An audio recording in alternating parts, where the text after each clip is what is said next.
Have you ever noticed how two people can walk through something equally difficult, yet one person seems to slowly find solid ground again, while the other stays tangled up in it for weeks, months, or even years? Maybe you've seen it in someone else, or maybe you've seen it in yourself. It isn't always because one person cared more.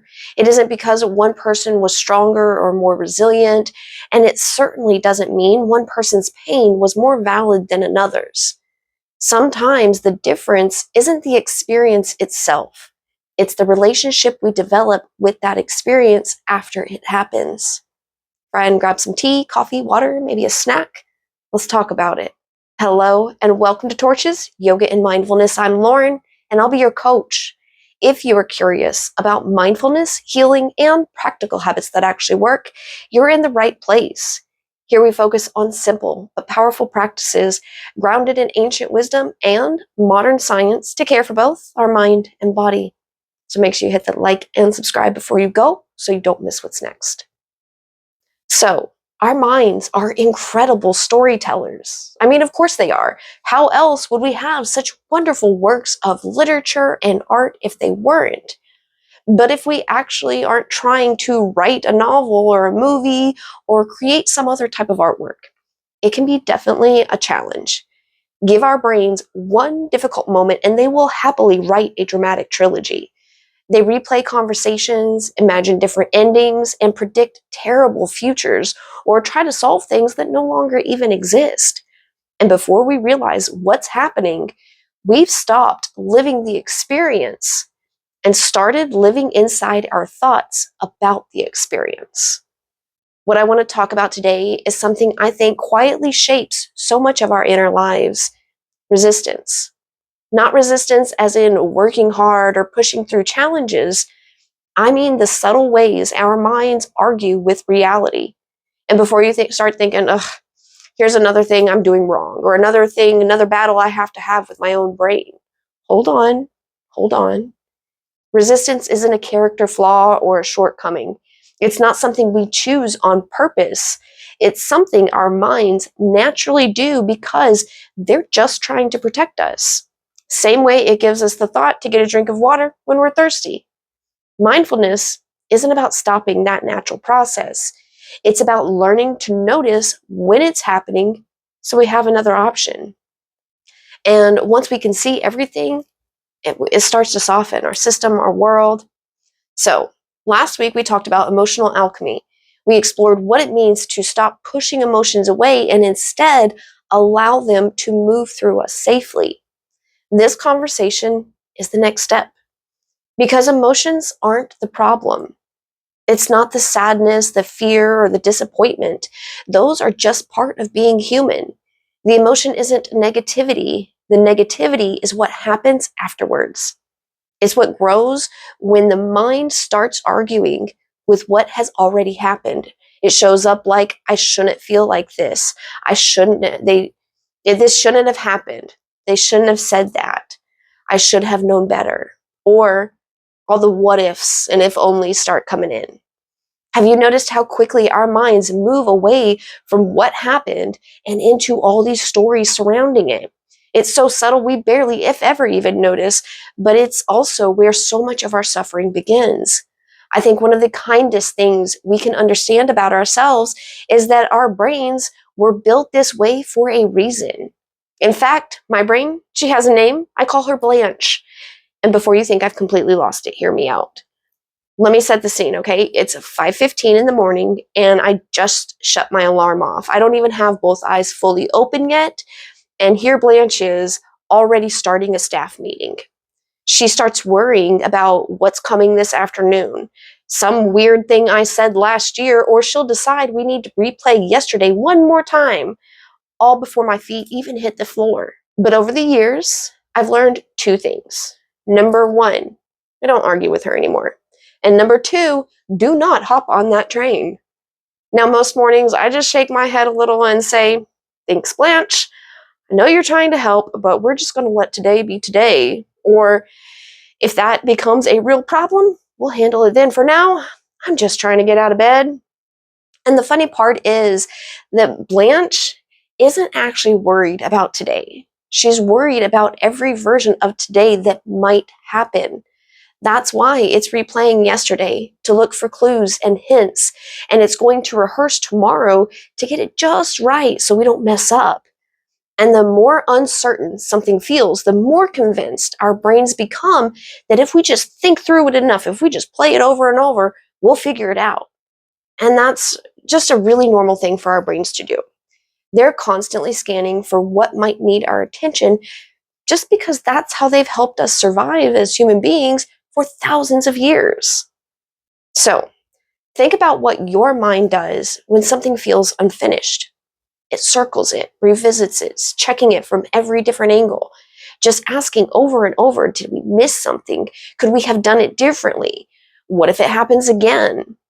And that's not our minds trying to make us miserable. That is a way of making sure we don't get caught off guard the next time. The problem is that thinking about something over and over doesn't always move us towards a solution. It just keeps us emotionally standing in yesterday while life keeps unfolding today. In his books, Eckhart Tolle talks about something that really stuck with me. He talked about becoming transparent to difficult experiences. And I think that image really helped me, thinking about like how rain falls on a window. If a window's open, the rain goes through, but if it's closed, every drop just splashes back. I think a lot of us unknowingly become that closed window. A difficult experience happens, and instead of allowing ourselves to experience it, we tense up against it. We replay it, resist it, and argue with it. We keep trying to mentally rearrange something that's already happened. And because we're holding so tightly, the experience can't move. And that's when it starts holding space like it pays rent in our head and in our bodies. That knot in your shoulder, the ache in your hips. Now, to make myself 100% clear, allowing something to move through you does not mean approving of it. Acceptance isn't agreement. It is simply acknowledging what is already true. If someone hurts you, acceptance is not saying it was okay. If life feels unfair, acceptance isn't pretending that it isn't and that it's fair. Acceptance simply says, this is what I'm experiencing right now. Until we acknowledge where we actually are, it's difficult to see our options clearly and to move anywhere else. One thing I've noticed over the years in my own life is that when I'm emotionally activated, my first goal isn't peace anymore. It used to be. I would want to make the feeling disappear as quickly as possible, but I realized even chasing peace was just becoming another way that resistance was showing up for me. So now I start smaller. I remind myself, this is a passing experience. I won't feel exactly like this forever, and that just because I hold the feeling doesn't mean I have to become it. I'll remind myself this emotion is part of being a human, and after all, that's the experience I'm here to have. And those kind of statements and self-talk or inner dialogue are very different from trying to force ourselves to feel better. Instead of trying to give orders to override and control it, this approaches it like a relationship. They don't deny the experience, they make room for it. And when we stop fighting ourselves, our nervous systems soften and shift. Our breathing changes, our shoulders relax, and our mind gets a little less loud. And that shift doesn't come because the problem was actually solved. It comes because we've stopped adding another layer on top of it. Then, and only then, we get the capacity to get curious. Curiosity comes after acceptance.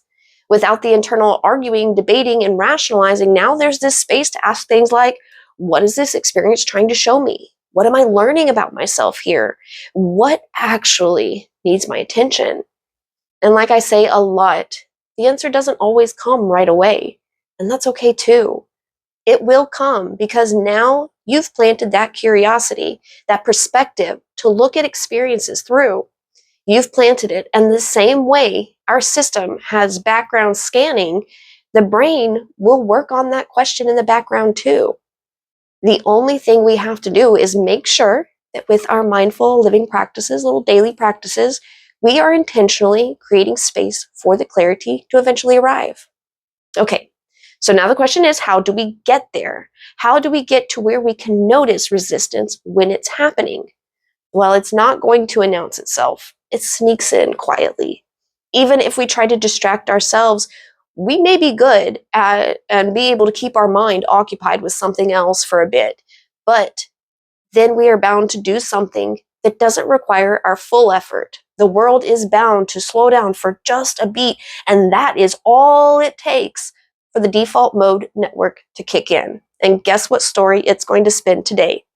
Yep, that same experience you keep replaying, the discussion you're rehearsing or avoiding, the same painful story, or maybe for you, it's going back to how you're waiting for someone else to change before you believe you can feel okay.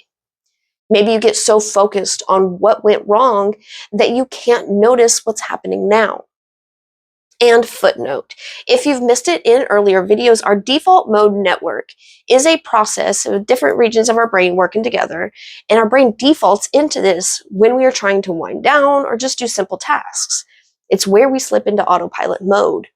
But if any of this sounds familiar, hey, welcome to being human. We all do it.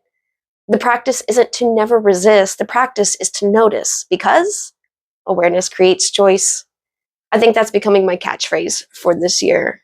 But really, the moment we notice, oh, I'm arguing with this situation, everything shifts because we step out of autopilot.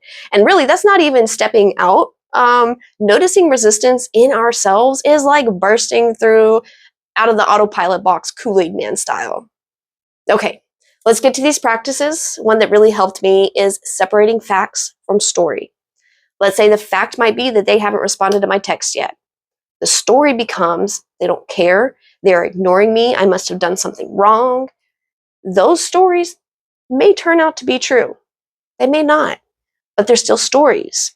And when we can separate what we know from what we're imagining, we create a little breathing room where we can notice the reaction in ourselves and redirect those thoughts building around it. Another one I like, especially for when there's just this looming dread feeling, ask instead, what is actually true in this moment? Not yesterday, not what I think someone else's truth might be, not what's happening another day, just right now. And I like to start basic. What's around me? How do my feet feel on the floor? What's my breath doing? And that's not to avoid life. It's how we return to the only place where life is actually happening, the present moment. I will leave these two practices and questions below for you in the description, along with my email if you have any questions as you work through that. Friend, I think a lot of us spend years trying to build peace by arranging the outside things just perfectly. If this relationship goes just like this, when I get the promotion, if my health were better, then we can feel at peace. But that finish line moves. Life keeps moving. People change. Bodies change. Jobs change. Seasons change. Everything is in constant motion. If our peace depends entirely on something that's always changing, then our peace will always feel temporary too. Our mindfulness practices aren't magical because they remove uncertainty. They're powerful because they keep bringing us back to the present, to real life. And that is the only place where peace can be experienced. Peace isn't perfection. It's what's underneath all the stuff. So maybe this week, instead of asking, how do I get rid of this feeling? Try, where am I resisting it? Just a little curiosity to notice where your mind is arguing with something or replaying something. Then gently return to now, again and again. All right, make sure to check out the companion video I have for you on this discussion. Coming next, I've got a guided meditation to help this understanding move from just in our thoughts and into our lived experiences. Friend, thank you so much for sharing a piece of your day with me. Stay present, stay kind to yourself, and I will see you soon.